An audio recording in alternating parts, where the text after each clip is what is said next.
We're live. Oh, now we're live. Okay, welcome to H3. We're obviously in the middle of another conversation. We can fill you in on that, though. It's pretty straightforward. There's this gentleman that I met through Rotary. His name is Paul. I cannot think of his wife's name. And he speaks some Ukrainian and has been a huge, huge asset to the local Ukrainian community. And because of that, people in the neighborhood know him. And if they have extra, they come look for Paul to say, how can we get this to Ukrainians? So he had amassed a huge, huge quantity of diabetic supplies, not the insulin, but the test strips, the syringes, and some face masks. I sent Scott some pictures of it. Anyways, so we're trying to find out a nice way, a fair way to get that in the hands of people who are otherwise having challenges in affording those things to manage their condition, their diabetes. So yeah. So that was that conversation. But tonight, and so I was talking to Jesse Parmore about interviewing them, and we're going to do that. But tonight we're going to follow up more about utilizing, aren't we, Scott? Or do you have a different agenda? What's your plan? Well, I pulled up some interesting stuff on gut and brain axis interaction, and I got really excited about it. And I know that that's something that's important to you. And some recent stuff has come out that I thought we should discuss because it has a lot of applications that I think people are going to be excited about. Well, that sounds amazing. I did want to just comment to our viewers, though. One thing that you might want to try, I was inspired by Scott, who last show had said about him using ChatGTP to kind of ask questions about things he should change in his life to enjoy a more energy, better health, right, Scott? Is that a fair statement? Yeah, and we're gonna do that next week. I'm sorry, my daughter had an accident tonight, everyone. So the show we planned, she's having trouble getting into emergency to get stitches, and I had to fix it. And so our show's schedule is a little bit off tonight, but yeah, I still plan to do that next week, Al. So okay, carry on. If you want to do it. If you want to do it. Yeah, next week is fine. Let go, Scott. Yeah, we want to hear more about CAT and how this worked and what is the system working the way it's supposed to? Yeah, I was really disappointed. So in college, I took 2 years of pre-vet. I grew up on a ranch. I'm pretty confident doing sutures and stitches and things like that.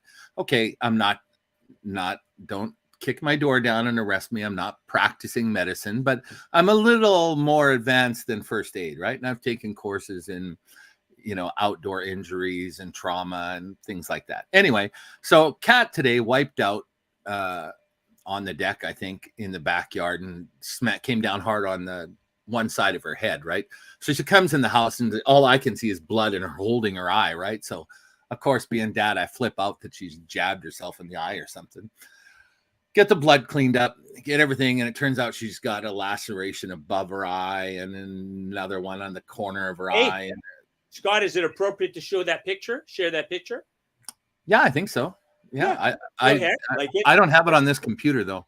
Oh, okay. Yeah. I'm sorry, man. I have it on I would have it. You sent me a text, right? Yeah. All right, hang on just a moment. Just a moment.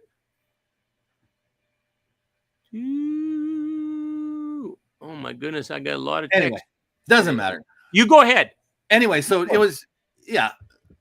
I don't know exactly, like, if she did it in the park or the backyard or where. Anyway, not important to the story. So I cleaned up the cuts and I put butterfly stitches on them. But the one above her eye, I was a little bit worried about because it's on her face, right? She's a teenage, well, not a teenager anymore. She's 21, 22. And, but anyway, no one wants a bunch of big scars on your eye. And I was worried because, if she had, when she fell or whatever, if she had damaged the optical bone or the socket in any way. So we decided that, yeah, she should go get it looked at. So she went to or contacted Lethbridge, and they're like 6 hours wait or something. So she went to Raymond, which used to be okay. And I grew up in Bentley, Alberta, for those know that where is. And Peter Lougheed, do you remember old Peter Lougheed, Al? Yes, I do. Yes. And the Heritage Trust Fund, and he went around and built all these hospitals in small communities. Yeah. And somebody else went around and closed them all because they weren't busy. Yep. Yeah, they weren't busy enough. Anyway, Bentley was one of the ones that were closed, but Raymond's still open. Not that that was a Heritage Fund hospital, but anyway, so not knowing any difference, we went to she went to Raymond. Can you see Yeah, that now, Scott? yeah, Ah, yeah. so check out those cuts that Kat got there. They were Yeah, pretty so significant. this one here was the top one I was a little bit worried about, and this one down here by her eye, I was, anyway, this is after I cleaned them up, and when I had and then when I put butterfly stitches on them, I could have glued them, but I thought if a doctor was going to stitch them, I'd leave them alone. Anyway, so she went to Raymond. A friend drove her to Raymond. They got to Raymond, sat in Raymond for a long time, and then were told that since they were from the city, they had to go back to the city, that they wouldn't see them in Raymond. Oh. So, which I thought, she wasn't there for a common cold. Like, yes, I had stopped the bleeding and, gotten everything under control and whatever, but like it's emergency care. It's not, gee, I stubbed my toe or I have it was above waiting to see your doctor next week, in my opinion, right? Like, anyway, so hey, you stitched them? You stitched them up at home? No, I could. I use butterfly stitches, where like they're a small adhesive strip that has a very thin piece in the middle. Steri strips is another name for them. Oh yeah, okay. They're a little bit different. So right, yeah. Although I have done a lot of suturing and done a lot of horses and cattle when we were on the farm and when I did pre-vet. So I wouldn't around her eye, and I would never treat people, those of you of the government persuasion that are listening to me, but if I had to and somebody was bleeding to death, suturing's not that difficult. I'd never try and put a vein back together, but anyway, bleeding to death, use a needle and some thread, it's a hard call. Yeah. Anyway, so she goes to Lethbridge and they tell us there's a 6-hour wait. But then instead of being really concerned about her cut and stuff, they seem more concerned about how she got the accident, right? Like, which I appreciate. Okay, they're concerned about her. And she's upset. So I don't know what she's saying or what she's doing. The point is basically, the nurse said, well, I don't think you're going to need stitches and, but we should, talk more about how it happened. But if you look at it, you can tell she wasn't hit in the eye or something. Like, obviously something like, I think it was the brush and stuff we have around the deck that just poked it or whatever. But yeah.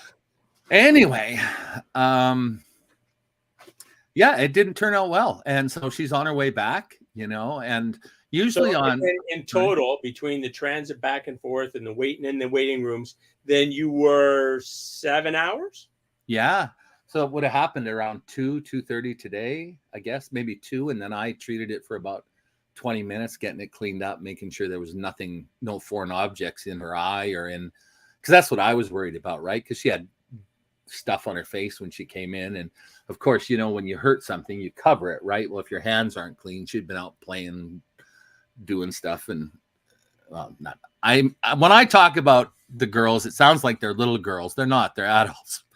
But she was doing something outside anyway. Sure. And of course, when she comes in, she's dirty and there's blood and stuff. So I got, I irrigated all that, got all that out. So great first aid. Yeah. Let me ask you this question. If you would just booted her over to Emerge, blood all over, dirt, blah, blah, blah, that kind of thing, do you think your response time would have been quicker? Well, that's what Kat said to me. She said, well, Dad, should I take the Band-Aid off so they can see it? And I'm like, no, well, they'll take it off when you get there, right? Like, nurses don't just say, I love nurses. Nurses have saved my life a dozen times. God bless all nurses in all forms everywhere on the planet. No question there. But I was convinced that no, they'd take it off and they would say, oh yeah, young girl's face. And that sounds rather sexist. Okay. Young person's face. We should, and obviously that one is quite close to her eye. Yeah. Right. And I think her eye was red from rubbing it. And obviously there was some, it must have got smacked in there or whatever happened to it. So my point is, you're cleaning it up, taking a picture of it even cleaned up. If you took a picture of it before you cleaned it up, it would look dramatically worse, right? Oh, the dogs were flipping out because when she came in, I don't know if it was a piece of clothing or whatever she had in her hand was soaked in blood. Like face injuries bleed a lot, right? Yeah. So there was a lot of blood, and that's why I thought maybe she'd lost her eye because our apple tree, and it's my fault. I love these big branches that come down across our deck, so you have to sort of duck under them. And if you forget, and I'm in a wheelchair, so I kind of duck under them without having to do much. But those that are, running around back there, they have to actually duck. And I thought maybe she'd whacked herself in the eye with one of those, because, as a kid growing up in the farm, we saw all kinds of injuries, people losing fingers and, because, running around the bush is a dangerous thing to do, although a great thing to do. And, I advise it to anyone. But yeah, no, maybe if she would have presented as being all covered in blood and things, but that shouldn't really matter, because first aid is only first aid. I mean, obviously, I'm not any type of paramedic or somebody that can make a decision. Hey, the way you dressed that wound was pretty impressive, really. Like, I mean, I'm sure it looked substantially worse, and you kind of did the first checks to make sure there was no objects in it and that kind of thing. So nicely done. I hope if I do some dumbass fall down on the deck, you'll be there to clean up and put my butterfly things on. So yeah. I really believe that it's important that members in a community learn skills to help the community. Yeah. And especially since I've been, pretty dependent on my chair, I've really gotten into making sure that, my medical skills and some of my knowledge skills are leveled up. And, I'm always, because, like if a neighbor kid, and, you've seen a neighbor kid get hurt, or, somebody, I burnt myself really bad when a hydraulic hose bust between my legs, little David Brown tractor. The hydraulics run right between your legs, and the hydraulic pump was going, so you had to keep bumping the front end loader. I was bailing, and so it was a really hot day, black hydraulic on sinking, and you had to keep bumping it up, and of course that generates heat, right? Because the oil under pressure, and finally just too much heat, and this boiling hot oil squirted up between my legs, and of course, like an ass, I was wearing shorts. Ow. So up my leg, up my thigh, my boy parts got a good scalding. My grandfather's across the field, and he said I jumped up like some kind of savage and was doing this dance on the tractor, trying to get, and ripping my shorts off. And he wondered, what the heck is that crazy kid up to now? Wow, that would have hurt like crazy. And they had to take me into the hospital, and they had sort of a numbing spray or gel or whatever. They went up one side and down the other, and that stopped the pain. But point was, if somebody hadn't been there, lucky my grandpa saw it, and he got the neighbor across the way, and I got into the hospital real quick, I might have ended up really badly hurt, right? Definitely. Yeah, I think first aid is something anyone in any condition can learn. And I'm a big proponent of learning first aid, and we've all of us at one point or another end up being a first responder, and whether it's our own first responder or someone else. I pulled a lady out of a fire in Japan, burning building. Yeah, tell me more. I'm pretty sure I told you the story. It was right across from our school. There was a laundromat. Old couple ran it. Old, like in their late 80s, early 90s. And the missus had a little bit of dementia, but the husband was in pretty good shape. And we looked over, and the kids were freaking out, and you could see smoke and flames coming out of their little 2-story shop. And I took off across there. They were like a big parking lot away. So I took off across the parking lot. And by the time I got there was people videoing the fire.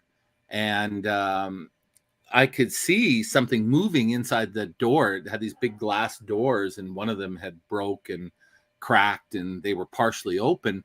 And it looked to me like somebody was moving inside.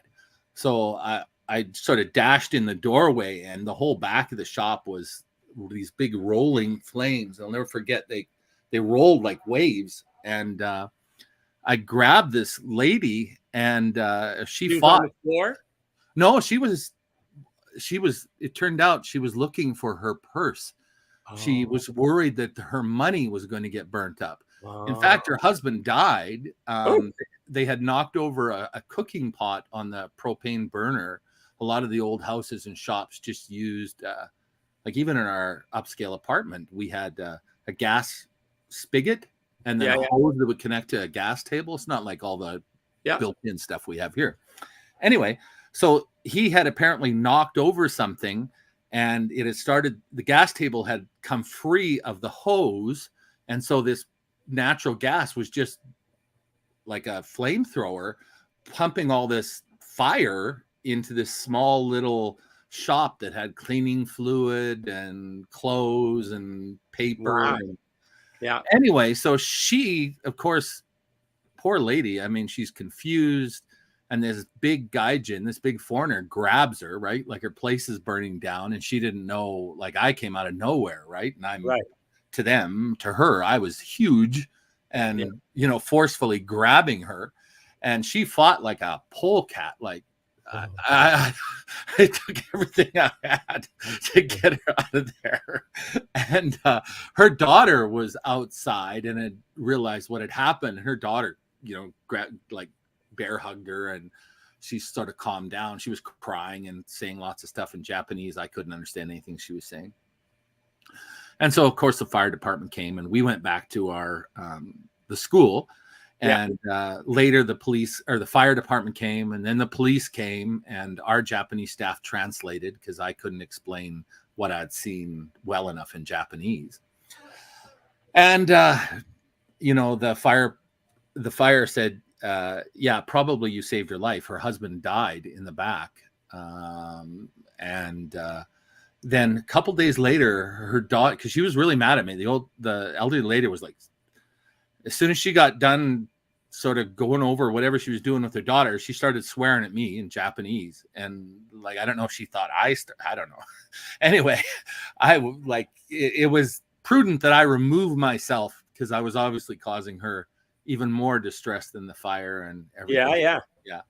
And it's interesting because a few days later, maybe 4 days later, her and the daughter showed up, and the daughter did all the talking. And she said, I'm lots of bowing and tears and things. And of course I was teared up because, you know, the father had passed away in this fire.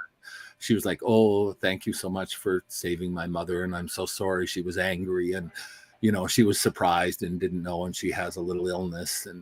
But yeah, it was traumatic, but it's not something. I was disappointed with the people with the cameras. Like, I thought, you know, because like I don't think of myself as particular. And then I wasn't in a wheelchair, so no big deal. It'd be maybe heroic if I wheeled in my wheelchair now, but then it was just, there's somebody moving in there that needs not to be in there, because the thing blew after we got out of there. Like, it knocked us all down. The windows came firing out of it because the propane main ruptured, or I don't know. Anyway, it burnt down the two places next to it too. Like, it left a big hole in the street. So, but they opened up the shop again within a year and a bit. Did Mom ever recover? Like, did she get? No, I never saw her again after that. I imagine she was put in a home. But talk about traumatic, and just one of those situations where, anyway, like I said, I think that everyone at some point in their life becomes either their own first responder or someone else's first responder. Yeah. Right. Cool. And I think it's really easy to pick up. Like, I always harass my family to take first aid courses or any extra courses that St. John's, or we have a great company here in Alberta. And they're primarily for first responders, and even more so for police and SWAT units and things like that. But they provide civilians with education for trauma and wound care. Blood loss is a big one, because in North America, the largest, you know this, right? The most prevalent cause of death that could be prevented is blood loss. Right? It's not that difficult if somebody takes action to slow blood loss. It might be hard to stop it, but you know, plug in the hole, whatever caused the hole is, you know, what did they say? And on average, I think it's 13 minutes for EMT to get to somebody. Like, if it's an emergency, like, it's not that long. Right. You only have about that much time if there's significant blood loss to stop it, or you reach a point of, you know, where you're in serious trouble. So yeah, no. anyway, so I was disappointed today that that they would like maybe there was people with limbs cut off. I don't know, but certainly Kat should have been seen by somebody in the bastion of public health that we have. Yeah, that would make sense. Yeah, it's surprising she didn't. Have you had like I don't know when I have my experience with home care in Lethbridge has been fantastic. Okay. Like, the nurses and they're not quite nurses, but they're health providers. I don't know what their actual technical designation is, are fantastic in Lethbridge. But I think the hospital is overwhelmed. Yeah. Have you had any experience with that recently? Well, no, not really. I mean, I've taken Crow to emergency before, but then we also probably don't do the pre-emergency wound care like you do. We just take her, bloody rag against your face and take her in and then have them do it all. And we generally have got pretty good turnarounds on that. So, but yeah, that's it. Well, Kat asked me, and I said, like, no way. Of course they'll triage you, which they always do in emergency, and they'll see you, right? But had she walked in with that big gob of bloody whatever she was carrying when she came in the house and almost stopped my heart, I'm sure they would have seen her quite quickly. Yeah. So maybe I did her a disservice by cleaning it up and well, hey, maybe you did it well enough that they look at it and say, oh yeah, we're not going to improve on that. Unless we're plastic surgeons, we're not getting better. So this should heal up fine. Well, that's what Raymond told her. Raymond said, we can't see you anyway. It sounded like maybe it's a new rule that out of town hospitals can't see people from the city. Okay. I don't completely understand. Isn't it all Alberta Health? Like, isn't it the same health authority? Maybe it is, but if it's a matter that the dentist or the doctors just say, these are as many hours I'm working in a day, so don't call. I'm not good. So they got no staffing for emerge, that kind of thing. I'm not saying that's the case, but that could be the case, right? So, well, and nurses and doctors are crazy overworked right now. Yes. And coming out of the pandemic, as you know, we lost a lot to stress and working conditions. Yeah, true. It was just too much. And I know that. So Corolla went to the doctor on Wednesday morning. Our doctor is in Raymond. We live out of Lethbridge a little bit, and our doctor's in Raymond. And yeah. Anyways, she didn't have so she called and they said, oh yeah, here's an appointment in 6 days or something like that. And she said, oh, I'm in a lot of pain right now. And so they said, just come down and we'll get it worked in. And so she went to the clinic, and her normal doctor was there and responded and helped her. So yeah, so yay, Dr. Napier, thank you. So yeah, I had a really weird one. Speaking of doctors, so my doctor, I'm on pain medication, which and anyone who listens to the show probably knows. Yeah. And so my doctor, Dr. Collins, great doctor, taking a little bit of a holiday, muchly deserved, man. I don't know how those men and women stay sane, little on the small amount of holidays and they take, given how much stress they're under. Much deserved. Like I'm glad he's taking the breaks, like any break. Yeah. But one of my breakthrough medication, my short-acting medication, for whatever reason, didn't get renewed between his office and Costco, which is where I go. Yeah. And so we went in to get their computer shows 0 refills, but then it has a refill date, right? And so the pharmacist at first, or the staff, said, no, nothing we can do. Got to talk to your doctor.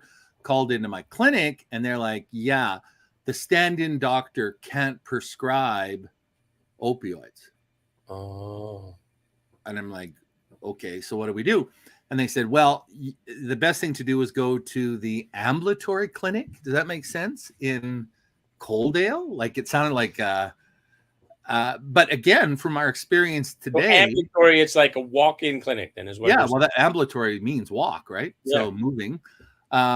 They said it's kind of like emergency, or to go into an emergency, and the doctors there can sort it out. And I'm thinking, well, okay, first of all, in light of our conversation and our stuff with Kat tonight, how would that work going out of town? Because obviously they're not supposed to see people out of town. Yeah. Number two, if the stand-in doctor at my own clinic can prescribe a refill for like the week or whatever until the doc gets back, how is some doctor who doesn't know that I'm not a junkie make that prescription? Right? Like that doesn't seem to make, like the doctor in the clinic has all my data. He could talk to my doctor's nurse and say, what's the deal in this guy? It's that an active treatment that you're going through, and it was prescribed by, makes sense. Yeah. And so like if I go into a strange doctor and say, oh yeah, I'm on all this medication and I need more, he's going to be saying, okay. And why aren't you seeing your doctor again? Oh yeah, my doctor's on holidays. Nudge, nudge, wink, wink. Maybe I've seen too many TV shows, but anyway, I called the pharmacist back at Costco. First of all, it took a while to get a pharmacist, the actual, man or woman with a paper. And he said, no problem. He said, he can give you enough medication to get through. He said, we know you're on it. We know it's a standing prescription. You've been on it for a long time. He said, we have the authority. He said, because I'm like, physically I go through withdrawal and it's really nasty. Like, wow, I don't want to go through that unless I have to. So there was a solution, but my point is, I think we're at a point. It used to be simple in Alberta, right? You went to the closest doctor and they took care of you. Yeah, pretty much that was it. Yeah. Am I wrong in that? Was that just my narrow Bentley view of point of it all? No, I think that's very true. And I think also it was kind of like where, I know that everybody's concerned about what their taxes cost and that kind of thing. But when it comes to healthcare, if you don't got health, you don't have anything, right? Mm-hmm. And so spending money on healthcare so that people have the resources they need when they need it, super, super important. And if that means we got to pay more tax, I'm okay with that. Like, as long as that's where it goes, right? Yes. That's my concern, is because when you look at the first responders and you look at the doctors and the nurses and the technicians, it's not like they're getting rich. If you know what a regular GP makes, they don't make a lot of money for the stress and decisions they're making every day. Yeah. No, that makes sense. They make more than like a street sweeper or a bartender. I bartended, so that's no slight on bartended. I've probably swept a street or two. I certainly cleaned a barn or two. No inference meant there. But the point is that they have a lot of stress, in my opinion. Like doctors and nurses who are making those life and death kind of choices, or something that could cripple somebody. A lot of nurses have to make those decisions. Do I call, an attending, or is it okay till morning? Or lots of stress. Yeah. Yeah. So makes sense. But I don't think that they're overcompensated in Alberta. No. Would you say they were? I guess. No, I don't think so. No. So yeah, I'm for paying more as long as it goes to the system that it was intended to go for, right? Like that's important, I think. Yeah. Hey, by the way, anyway, have you just in your have you ever tried? I'm not saying this is appropriate for your current situation, or you've got it resolved, so you don't worry about it at all.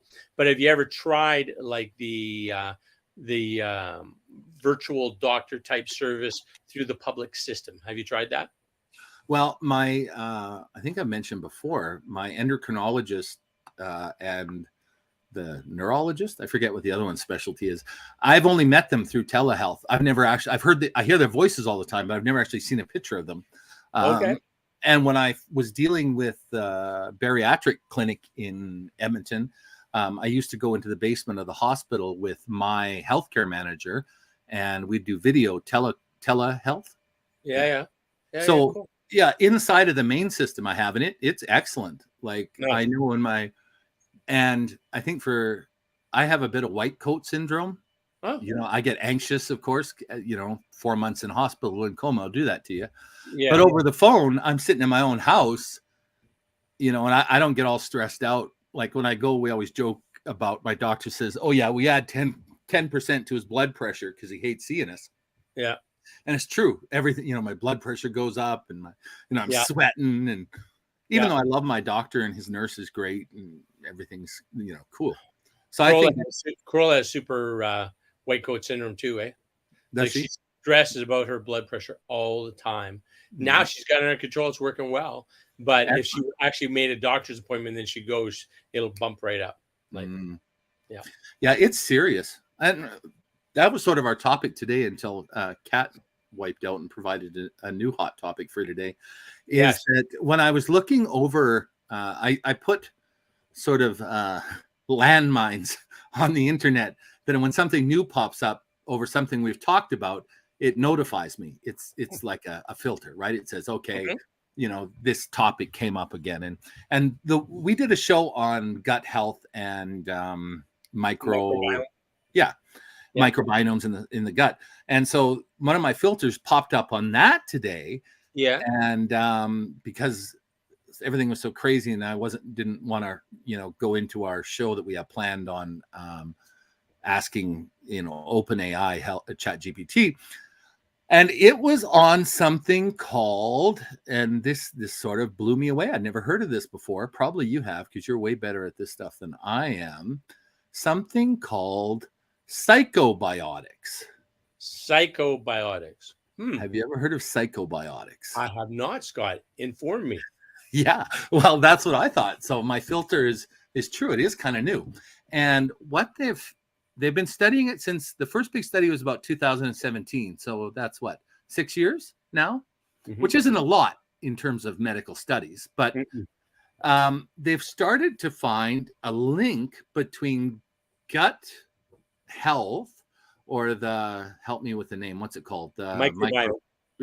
The gut microbiome and mental health. And so some early studies looked at using probiotics, certain types of probiotics and combination of probiotics to instead of antidepressants or in combination with antidepressants. And so my filter got triggered because there's been a bunch of new research, and the most current research conducted on animal models, particularly rodents, and I had to look it up. There's a really interesting name for this, and they're called Muric models. Did you know what a Muric model is? Never heard of it. Muric, M-U-R-I-C, like that? Yeah, that's the beginning of it. It just means that they're not all mice. They could be rats, weasels, anything in that whole family. They'll say mouse trials, which is specifically mice, or if they say the Muric models, then that's modeling using animals in that family. Got it. Interesting. Yeah, and so they also did some initial clinical trials that showed promising results. That probiotics demonstrated effects comparable to traditional antidepressants for mild to moderate forms of depression. Wow. Yeah. Because have you ever taken an antidepressant? No, and I imagine there's some amazing side effects to them. Is that correct? Oh, yeah. Well, as you know, I have insomnia, right? I don't sleep. And so the one they normally give you for the little blue ones, Ambien, I don't know, whatever they are called, Lorazepam in Canada, that's what it's called. Okay. They affect memory, short-term memory. So if you take these things on an ongoing basis, you start to forget stuff. And I'm like, no, that's not for me. Like, I already have to sit in a chair. I don't want to start losing my marbles until the good Lord above or the universe says, yeah, we need those molecules back. We'll be taking those, brother. But yeah. And so the doctor said, well, here, try these. They're an old form of antidepressant, but we also use them off book for sleeping because the side effect is they make people drowsy. I took 2 of those pills and I've never felt so sick in my life. Like they were horrendous. And I'm like, you gave these things to children? Like, oh my goodness. I can't imagine being a child, and like they numbed my brain. I thought my tongue was hanging out of my mouth and like off to the side, and I was like drooling. That's how I felt. I don't think I actually was, but yeah. And I said, thanks, but no thanks. 2 of those are enough for me. So I think of all, especially children, right? A lot of children get diagnosed with mental challenges, right? So Sure. Yeah. the idea that now they've actually got some promising clinical results that probiotics can help either on their own or in tandem with traditional medication really got me excited. Cool. Yeah. So Yeah, that is. It is. it says there's strain specific effects. So, which even in terms of medication, that's even cooler, because if they can isolate the strains that are related to particular health benefits, then they can be prescribed as a solution, right? Rather than the shotgun approach where take a whole handful of these and we hope we've got the right bacillum in there to help you out. Yeah. So yeah, and the Annals of General Psychiatry in 2017 really published the first medical publication on this, and since then a lot more time, energy, and money has gone into these studies, and a study published in Nutrition 2019 found that probiotic supplementation could significantly improve the symptoms of patients who are already taking selective serotonin reuptake inhibitors, SSRIs. So, so the right probiotic, does it have to be in conjunction with the medication? Could it be on its own? It'd be make similar results, and in combination, sometimes it gets like double the result kind of thing, or increases the efficacy from like 40% to 80%, that kind of thing. Is that right? All of the above. That's what they're studying now. So they've got some studies have checked to all the things you mentioned by the sound of it, from what I read. And now they're putting more time and energy into it, because if there are specific strains of biotics, Bacillium, is that the right word?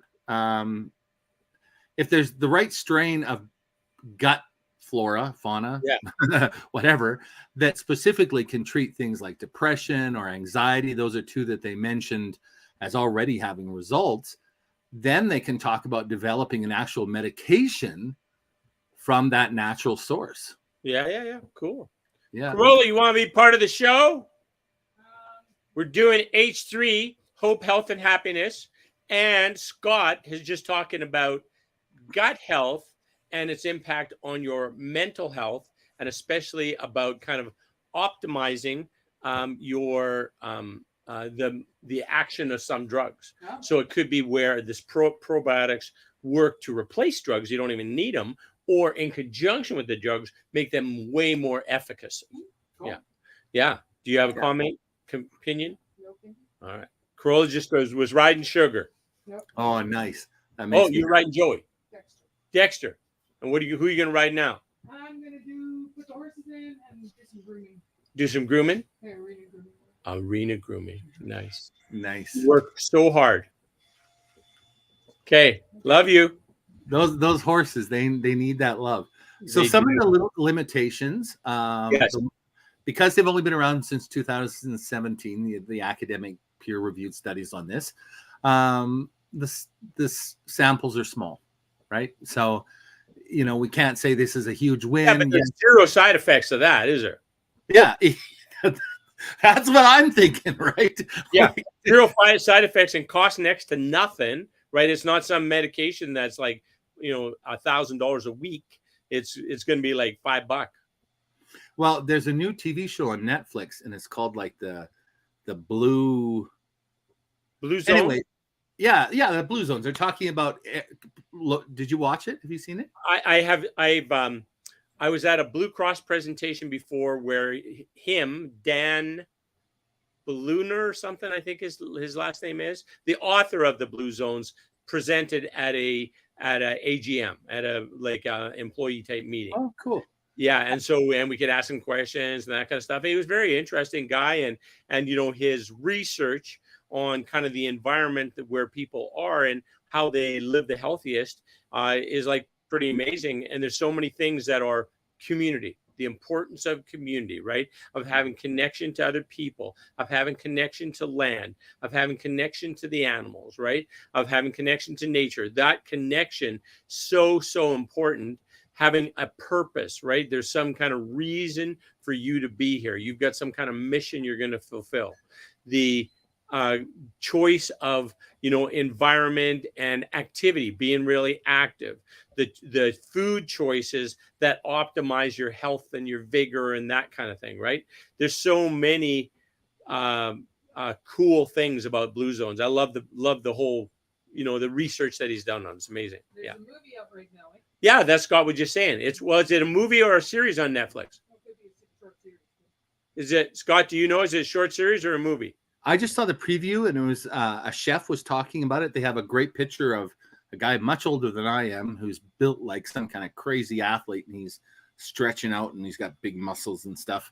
And this cook was talking, I think he was in Sardinia, and talking about how many carbohydrates are in their diet, how long they live, and how in North America, right, we basically figure, refined carbohydrates are like death. But he said that one of the things they do is a lot of their bread and pasta use sourdough that has an active like fermented a probiotic of some kind in it, right, that lowers the glycemic index of all of the food in the meal. So by eating this bread made a particular way, it sounded like Kroll is just adding it has to be real sourdough bread, you say? Not store-bought. Oh, okay. Yeah. Well, these old ladies, nothing that they were making looked store-bought at all. No. Yeah. And they were making minestrone soup, which he said means what's in your garden and ready to eat goes in a pot, and that's what real minestrone is. Maybe with some pasta. But, yeah. Anyway, so I'm going to look into it. But so sample size is one of the major criticisms. The other one is that most of the studies have been short-term, ranging from a few weeks to a couple of months. Longer studies are required. Fair enough. That to me sounds like it needs more money. We need more money or some model to make money out of this. Because as you said, it doesn't seem like this will be the next, $80 a pill kind of solution. This sounds like, a 0.000 cents a pill kind of solution. So getting the research done is. There is no money for that. There's no money for what? Very little. For research on using vegetables or or even What company is going to? Yeah, exactly. Kroll is just pointing out if there's no potential for profit, companies aren't going to get behind it, right? But people certainly do. People share this messaging, and that's what Dan Blunert or whatever his name is doing in sharing this message just about a lot more diligent food choices and their value on your health and vitality and length of your life and enjoyment during that life, right? Yeah, but a lot more of us are asking questions, right? I mean, that's what we do. We ask questions, we share them with people. There are some safety concerns. We said they're completely safe, but apparently some probiotics can pose risk for individuals with compromised immune systems or those who are critically ill. Not a large percentage, it says, but something that needs to be worked out before it becomes like a wholesale recommendation, obviously. And are they saying the probiotic would be from a supplement or from diet? They're not saying. They're just saying that these organisms have shown the ability to improve depression, anxiety, and other mental conditions that normally require drugs manufactured. Do you have a dog emergency happening in your background there? Oh, no. I think Kat's just home and the puppies are happy to see her. So that's all that's going on. So we have to come over and give us a look at her eye and see how she's doing. I don't think she's in a mood. I think after her 7th or 8th hour in waiting, I think she's in no mood to talk to anyone. She might be pretty damn cranky with life. Yeah. And when she finds out that I told the internet that she wiped out and hurt herself, I'm a dead man. Anyway, so if I'm not here for next week's show, go into the backyard, look for a mound of fresh dirt. I'll be under what happened. All right. Yeah. Okay. So the other concern, in the trunk. Yeah. The other concern here is that because of the gut microbiota, boy, there's so many terms with this. The critters living in your gut are very personalized. Like you and Corollas, even though you eat the same food, live in the same place, completely different or very different, right? Right. And so that this, as a solution, this would have to be largely personalized. to be Yeah, fully effective, right? And so even some of the proponents of this are saying, yeah, how are we going to handle that there's such a wide range? Because that's part of what they've realized is that when they tested people, and this has been one of the recent studies, when they tested people, for example, with anxiety, chronic anxiety, they have found problems with their gut biome, right? yeah. And so they correlation does not equal causation, but they found it in enough cases and found that when probiotics are introduced, that health also has an effect on these conditions. There's pretty fertile ground there for research, is what people are saying now, right? Sure. Yeah. But the future is, luckily, antidepressants are kind of old medicine. They're not really new. Like, they've been around for a long time, so they're not a huge money maker that people are going to actively try and quash, the fact that a much cheaper, healthier solution exists. That's sort of a positive, if you can accept it that way.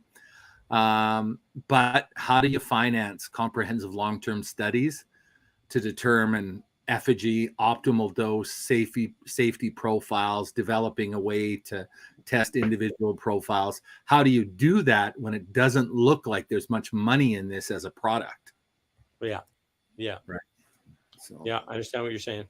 Hey, by the chance, did you watch I'll tell you what it is. Oh, I'll do better. I'm going to show you just a little bit of it. Oh, great. Okay, hang on a second. Show and tell. I love show and tell. Show and tell. So let me see. I liked your outdoor, just for those of you that might not know, that's Alan's real place. That's not a background. I'm cheating. I've got a background on because I haven't put my clothes away or whatever's piled up behind me. But Al's actually in his yard enjoying the outdoors and a fire. Yes, I am. Oh, National Law premiere. Is this something that's on consumer media, or is this special? Yes, I think it's everywhere and it's free. I don't know if it's why it's not playing, but anyways, yeah, it's they send a thing for like about 3 weeks saying, hey, to register to see it. So anyways, but this natural law is about oh my goodness, Ayurvedic medicine. That's what I'm trying to say. Ayurvedic medicine. And they've got a quiz. Oh, here, hang on. Let me just let me give this a refresh here and see if it'll come back to us. There we go. So anyways, about Ayurvedic medicine, about checking what your dosha is, and then knowing what your dosha is, then kind of living in accordance with your dosha, and then enjoying this amazing health kind of a thing. That's what it's about. Are you there, Shel? Yeah, I'm just letting you finish. Oh yeah, so you find your dosha. And if you were interested in this, I just watch the whole thing with you right now again. I thought it was amazing. So, and it's just so makes sense. 4 different body types. Yeah. And those body types then have different needs in terms of their inputs, what foods work best for them, what spices work best for them, what levels of activity work best for them, how much fasting is good, optimal for them, how much sleep they need, those kind of things, right? And then there's some things that are universal, but the thought process is you figure out your dosha, you align more with those practices, and you really increase your energy, your strength, your ability to think, your mental capacities, your memory, those kind of things, right? So anyways, it's I'm gonna go do it. Well, wait a minute. I didn't explain what I'm going to go do. One of the things in the deal is this thing called Panchamartha. Panchamartha? Hmm? I think it's Panchamartha.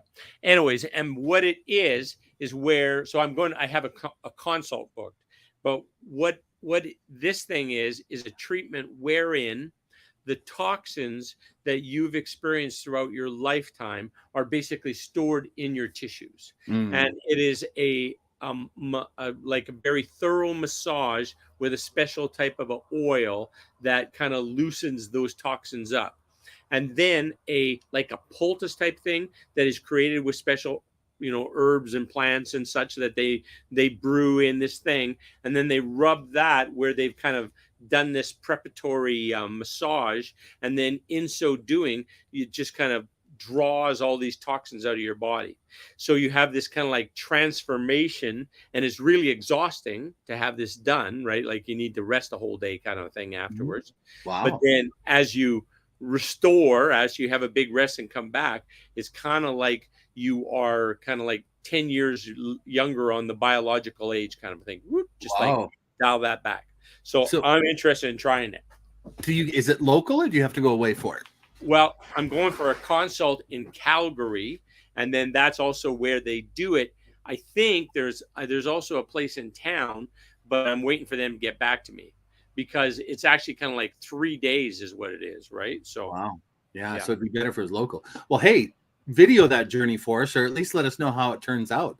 I'd like to see the oil apparatus and the poultice. That sounds very interesting. Yeah. Well, in that video that I just showed, that natural law, they do give a little example and description of it. And really the description I just gave you is what I gleaned from the video. So like, I'm no expert on it. I just like, oh, well, that looks interesting. Right. And why wouldn't you do that? Right. So, yeah. And the more, I don't think I realized this, or maybe I didn't understand it correctly, but basically the more fat content in your body, or fat composition, that's the word I'm looking for, sorry, fat composition in your body, the more toxins that are stored. Absolutely. Right? So which makes sense, right? If that's a storage area for toxins, the more of it you have, the more that it would impair your optimization of your life. Let's put it that way. Yeah. And rapid weight loss, I know that a lot of that gets re-released. I've experienced that. Yes. Yeah. It's come so. Cool. Yes. Well, you know what, brother? I'm going to have to go take care of that cat, since emergency didn't, and I'm going to have to make sure that her wounds are all closed up. I can hear them out there getting things ready. So next week we're going to be talking about, and Al's donated to us some of his, so I'll publish that before we talk. Don't you think? Yeah, sure. Whatever you decide. Yeah. Fine with it. Yeah. Okay. So from my very good friend, outside relaxing, enjoying the health he deserves, my good friend Alan Friesen, the acapellist, and myself, Scott Sweetman, who's now going to go play doctor if he can and help out his wounded daughter. Everyone have a great evening, and we'll see you next week, same time, same place, back here on the Jess TV FM family. Woohoo! Get him, Matson. See ya.